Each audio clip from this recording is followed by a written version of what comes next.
Tell you what, one question before we wrap it up, because we are getting close to the end time here. This question We're getting close to the end of times? Well, you never know with this show. But this question was sent in to CornyDriveThru at gmail.com from James Lawrence III.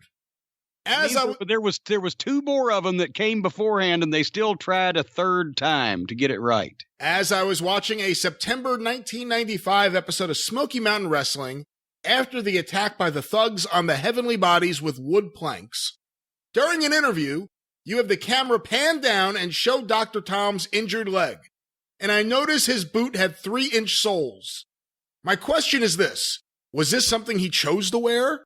Or was it part of the WWE outfits they had him wear when they came back?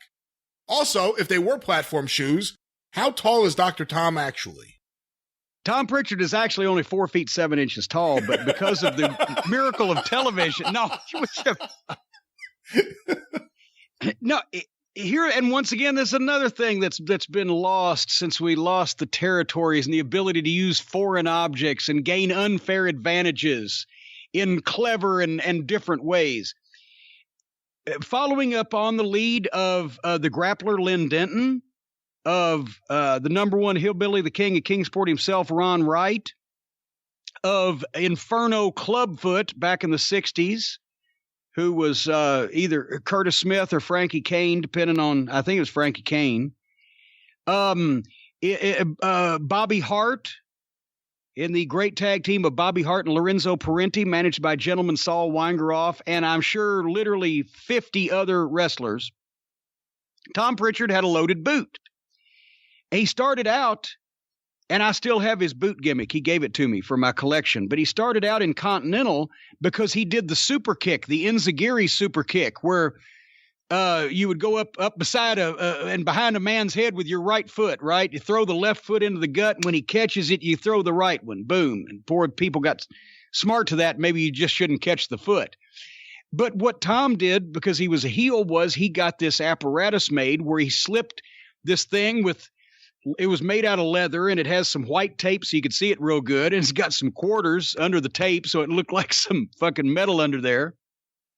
And it had an elastic piece. He would, when the referee was down or the team was in need or whatever, he'd slip the thing over the toe of his boot and put this elastic piece around the heel. And he'd go and surprise the guy and throw that left foot in there, and the guy'd catch it. He'd hit that right foot with the loaded fucking shit on his boot and knock the guy colder than a banker's heart. With the heavenly bodies, I suggested, why don't we go ahead and go the whole way and do the loaded boot and announce that because of an injury, Tom Pritchard, it was always a various story. Sometimes it was because I have a birth defect. My one leg is shorter than the other. I need a built-up sole to even out my stance so that I can compete athletically on a fair basis with the rest of the wrestlers. Or because of an injury, in whatever manner, I need to wear this orthopedic boot that evens me out, that stretches the leg, whatever the fuck. And obviously, when the referee wasn't looking, if you fucking stick your foot back and you tap the toe 3 times, that tells everybody in the building that you are loading the boot, that you are putting whatever substance is in that obviously hollowed out sole, whether it's lead or whatever the fuck it is, you're putting it into the front of the toe. And when you kick the guy and he sells it like he's going to the electric chair, then that proves it. And then you fucking flop back and you kick the fucking heel of the boot on the mat 3 times to get the fucking loaded substance out of the toe. So when the people scream and yell and complain and the referee checks the toe of the boot, it feels just fine. It's a simple fucking wrestling. Everybody's heard of this. This is goddamn second nature to everybody. And that's what they did. And it would start riots. And you would have fans not only trying to hit the ring, but trying to pull these motherfuckers' boots off. Ask Lynn Denton, or ask the fucking Clubfoot Inferno, or ask fucking Ron Wright, or whatever the case. That boot was more valuable than gold to those wrestling fans. And any time that the babyface would start unlacing it and trying to get it off, the place would blow and the people would come unglued. And if they ever did get a fucking boot off of any of those guys, and lo and behold, take it and whack the guy in the head with it, then immediately he'd get color and he'd start bleeding because it was the fucking feared boot. And he'd put his own finish over. And then you'd have matches where the opposing wrestler that had to fight the guy that obviously was cheating and wearing this loaded boot would have a special boot of his own made. And they would, there was endless ways you could go with it, but it all centered on, obviously, still promoting fucking wrestling and doing shit that works and gets fucking emotional response out of people and trying to cheat. I asked Len Denton once when he was on the Super Podcast what he would tell people, what was in the boot. And he laughed and he said, actually one time in Mid-South, some fan came up to me and he said, I know what you're doing, Grappler. I know you have liquid nitrogen in those boots.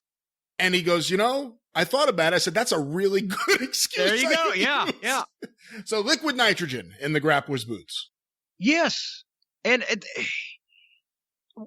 it's not that hard to adapt things that other people have done and been doing for 50 years or 100 years to try to win a fight in an unfair fashion.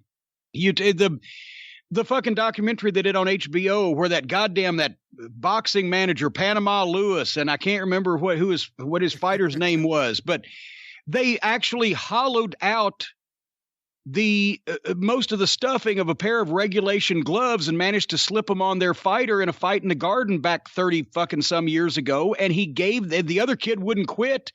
And he gave him permanent brain damage and hastened his fucking death with the beating that he gave him. And it was a big fucking scandal and people got banned out of boxing. Or there's fucking liniment in the eyes, grease on the body. These things are legitimate ways that people have tried to cheat in boxing or wrestling or mixed martial arts, and you do takeoffs of that stuff because it's rooted in reality. And if you don't get too hokey and over the top, people fucking believe it, and it gets heat, and it helps you sell some tickets. But since everybody's too cool for school now and thinks they're too cute to do these old things and instead wants to come up with this goddamn dog and pony show hoo-ha and saga from days gone by that they've creatively written, well, fuck off. Well, speaking of fuck off, the drive-thru has closed.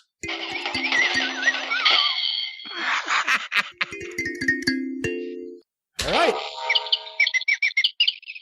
You get...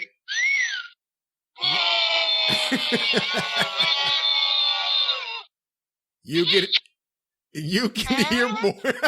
You motherfucker.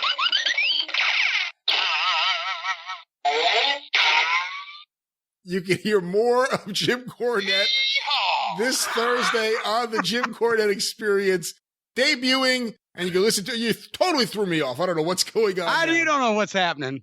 Follow we're in a time warp this weekend anyway. Hopefully, I had a good time going where I haven't gone yet.